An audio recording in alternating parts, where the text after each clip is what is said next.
Now this one caught me by surprise. Welcome to the Solemn Yugioh channel where we discuss everything Yu-Gi-Oh collecting and investing related. Today we have another all-time high auction that just ended. It was sent to me by Alex, so thank you so much for that. I actually hadn't seen this auction go up nor saw it ending, so it's just literally I got the link, I checked it out, looks legit, and here we go, another all-time high. So we have Relinquished, first edition 2002.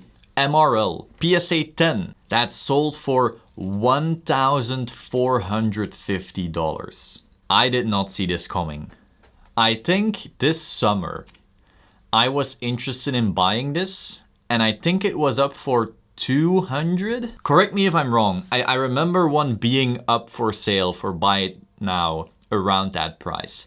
And I didn't go for it. You know, you can't buy every card. I was following a lot of things I wanted to buy, and Relinquished is one of my favorite monsters. Like, I'm a big Pegasus fan. I'm actually planning on getting Relinquished tattooed at some point. And so I considered it. I don't know if it was 200, maybe it was slightly higher, but I didn't go for it. Now I'm regretting it. Holy hell.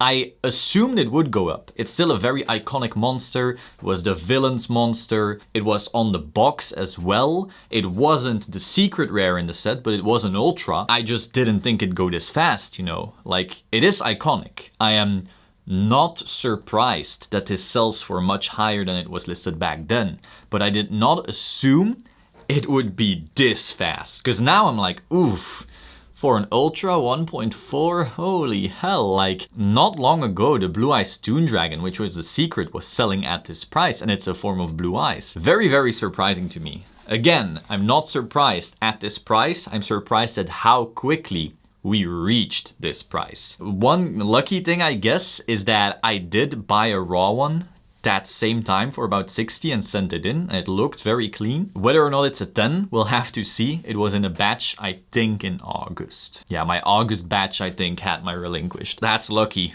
I'm really hoping right now that it's a 10. Like, at first I was like, you know, Relinquished, one of my favorite monsters. Again, I want it tattooed. Probably right here in black and gray. But wow. Holy, I didn't expect it to make this kind of jump. Once again, like, the Yu-Gi-Oh vintage market is on fire, and for a very good reason. Like, people are seeing, holy shit, all these cards in Pokemon are just, you're being priced out. And beyond that, if you were an edgy kid, you were probably more into Yu-Gi-Oh than Pokemon. A lot of people are changing history, but in my generation, and for your information, I'm 24, in my generation, most people played Yu-Gi-Oh! And yeah, they played Pokemon on like the DS and the Game Boy Advance and the Game Boy Color and all of that.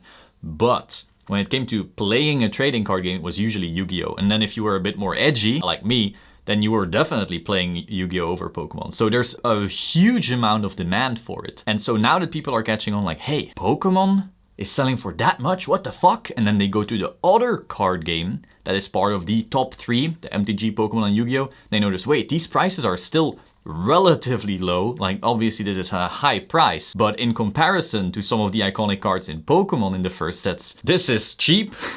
So yeah, like, I'm not surprised at this price. 1,450 for a Relinquished, its first printing. I am surprised at how fast it happened. If we see more of this type of Relinquished action, I could actually see the starter deck variant starting to move up and up as well. And if that happens, the Pegasus starter deck should also start moving up to meet demand, let's say. Like, let's say the PSA 10 Relinquished from the starter deck starts going up. Obviously not this much, because getting it out of a starter deck is still much easier than getting it out of a Magic Ruler box. But if it goes up, let's say it goes to 600 or something. If your starter decks are still at 150, obviously that doesn't make sense, because then people will just start cracking them to try and get the Relinquished. And so I can see this kind of sale stimulating the starter deck version and the Pegasus starter deck after that. So be very aware of that. I'm not into buyout stuff and like, oh, go buy this and go to the moon, but like, that is something to just keep in your mind and watch a little. Personally, I own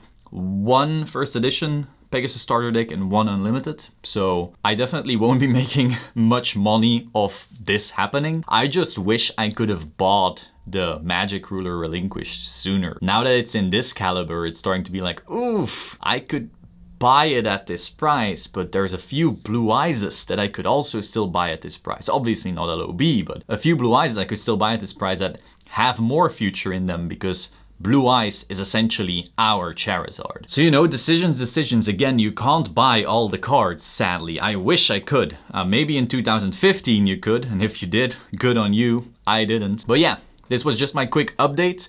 Relinquished, going to the moon. Oh my god. I should stop saying that. Like, I said it ironically a few times, and now people are gonna start taking it seriously when I say that. But yeah, Relinquished, all-time high. Let me know your thoughts in the comments down below. Like, subscribe, and I will see you soon. Ciao.